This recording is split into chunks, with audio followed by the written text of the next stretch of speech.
kecepatan 200 sampai 400 mikrosecond.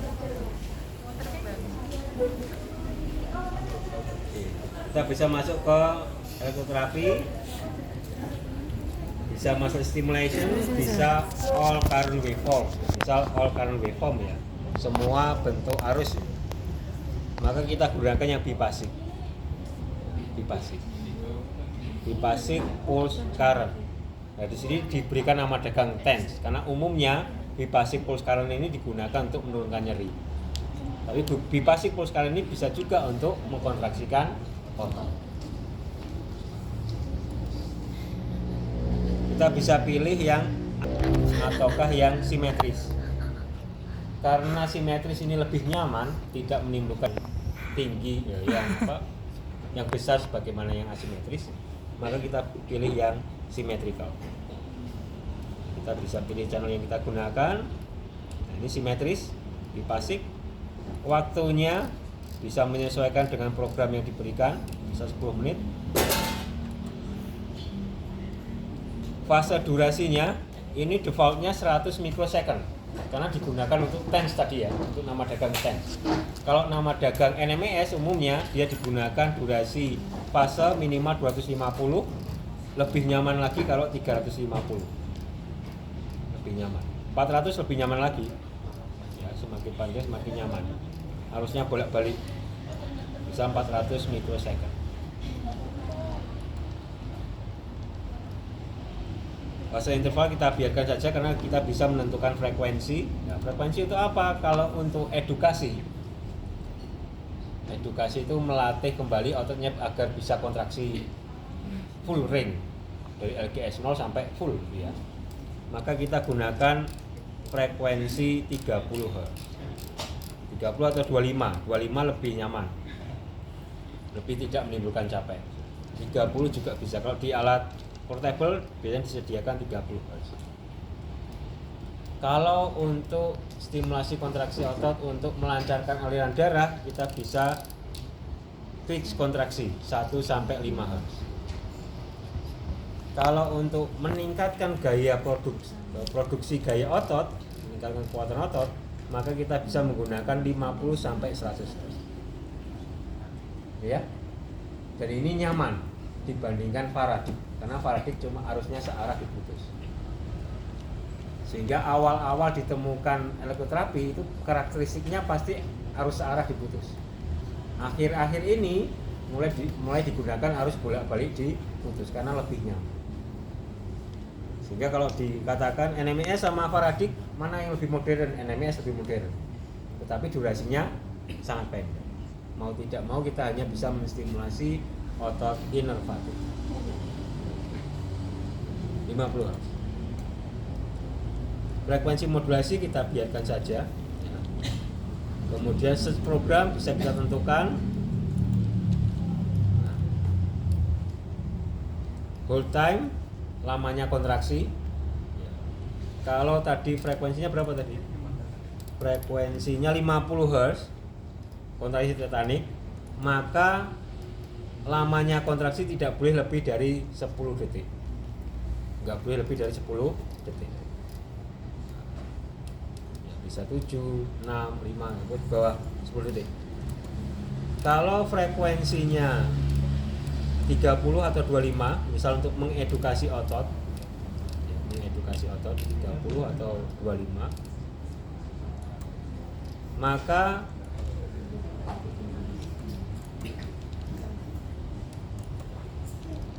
lamanya kontraksi bisa lebih dari 10 detik.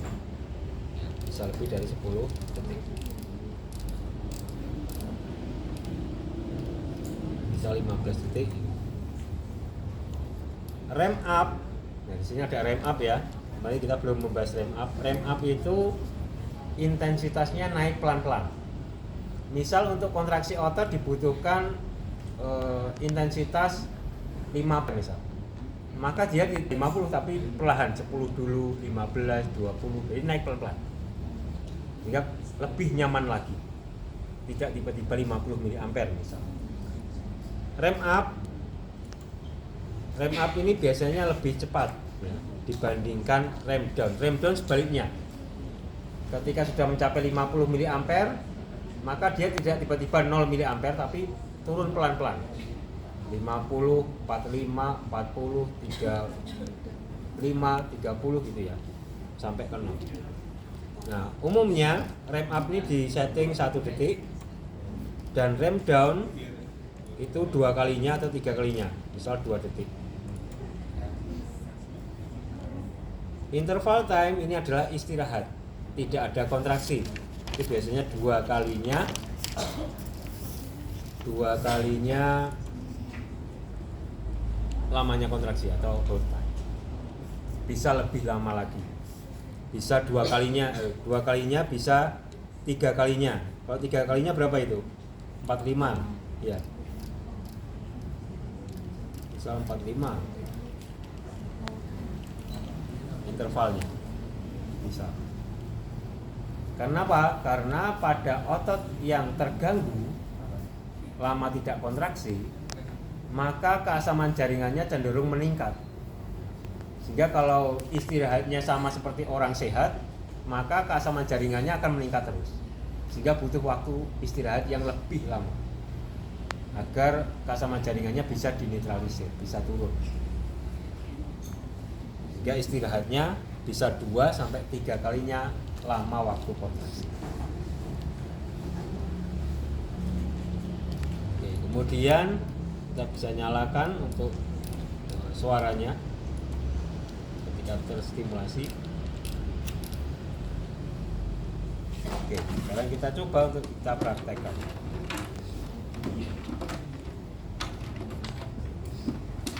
Oke, siapa modelnya? Wajib di motor point atau di perut ototnya. Tapi kalau bolak-balik, apalagi simetris seperti ini, maka anoda dan katoda mempunyai kesempatan untuk bergantian tempat, sehingga nggak terlalu dipermasalahkan mana anoda mana katoda. Tapi untuk pembelajaran agar selalu ingat, walaupun simetris bolak-balik, saya tetap menaruh katoda di motor point. Ya.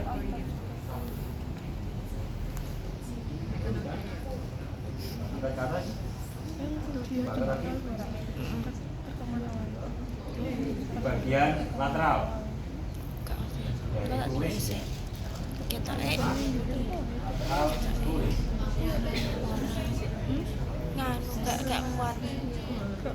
Gak kuat le ngupload wifi ne kos kan gak iso to. Mesti ngupload iki ngenteni nek cuma ning kene tok ngono. Lah kadang nek ning kene kan ya. Nyaman semua.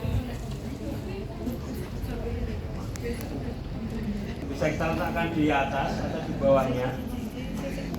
Di atas sedikit ya. Di bawahnya boleh. Iya. Ini yang merah ya. Dulu saya ambil yang kecil.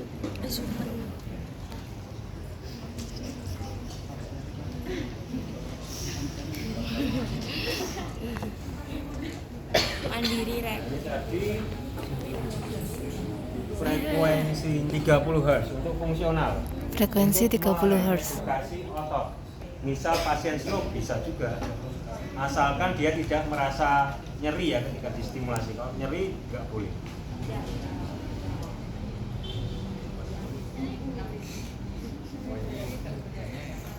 Kalau nanti praktek di rumah sakit, sebisa mungkin yang rapi.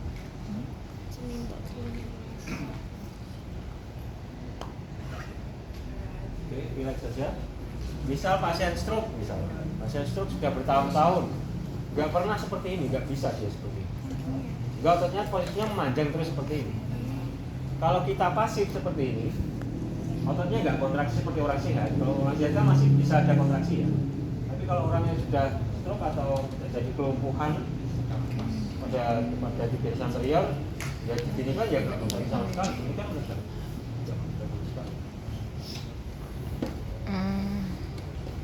Oke, kemudian kita mulai, sehingga kita perlu untuk mengkontraksikan ototnya agar dia bisa full RGS lagi untuk dorsifleksi. Ini mereedukasi otot.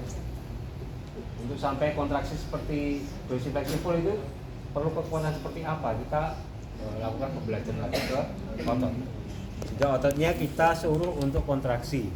belajar untuk kontraksi. Tingkatkan pelan-pelan.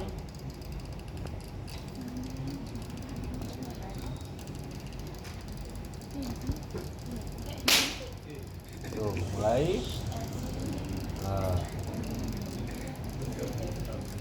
Ya. Nah, kita redukasi, kemudian kita klik orange start. Kita menyuruh ototnya untuk belajar kembali untuk kontraksi, menggerakkan kakinya untuk dorsifleksi full. Mendidik otot untuk kontraksi kembali. Kalau kita pasif, ototnya nggak kontraksi. Kalau kita pasif, ototnya nggak kontraksi.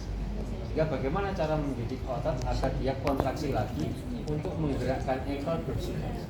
Ya, mau tidak mau kita harus istimewa.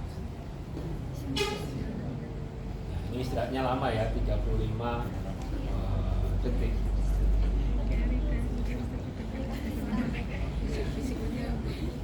Nah, NMS ini populer, banyak kalian temui. Kebanyakan ergoterapi yang digunakan untuk stimulasi mendidik kembali ototnya kontraksi kuat untuk bisa sampai dorsifleksi. Kekuatan otot yang ada saat ini disimpan dalam memori. Jadi memori kita itu tidak hanya menyimpan apa yang kita baca, apa yang kita lihat, apa yang kita dengar, tapi apa yang kita rasa itu juga di gerakan itu juga diaktifkan.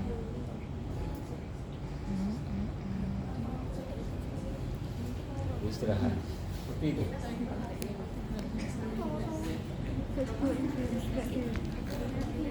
Yang ditanyakan, ini NMES. Mau sampai kontraksi. Nanti ada juga arus bolak-balik yang digunakan untuk stimulasi kontraksi otot, tapi nama dagangnya bukan NMES. Nama dagangnya FES. FES, FES, Functional Electrical Stimulasi. Itu adalah tipe ergoterapi yang digunakan untuk fungsional. Jadi portable kecil, misal dia nggak bisa dorsifleksi, setiap dia jalan, dia melewati sensor di kaki yang sehat, kemudian terstimulasi untuk dorsifleksi. Itu fungsional electrical stimulasi, arus searah diputus yang digunakan untuk stimulasi kontraksi otot. Tapi ototnya inervatif, bukan derivatif. Emang sakit gini ya? Ya kalau orang sehat sakit. Ya soalnya sampai full dorsifleksi ya, sampai full dorsifleksi. Oke. Saya stop. Mungkin intensitasnya terlalu full ya. Hertz atau di bawahnya. Meningkatkan sirkulasi darah. Di bawah. Misal untuk sirkulasi darah.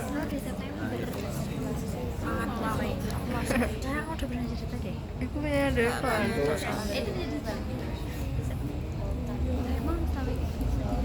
Oh, lihatnya.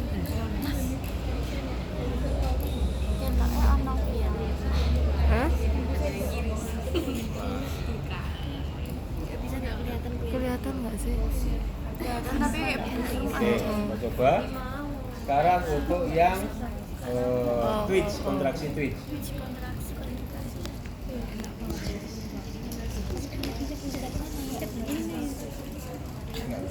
Tuh. Ya.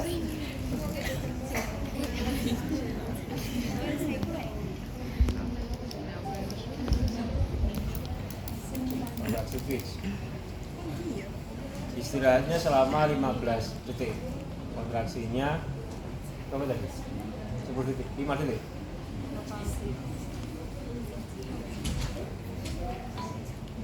Nah, memperbaiki sirkulasi darah. Kontraksinya twitch contraction.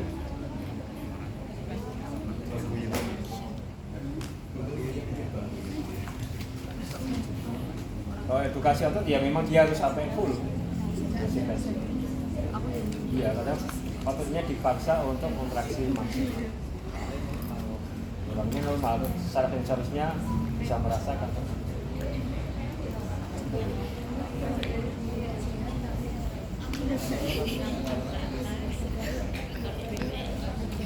Untuk melancarkan aliran darah atau pumping action pada jaringan lokal yang kita stimulasi, yaitu di tibialis anterior.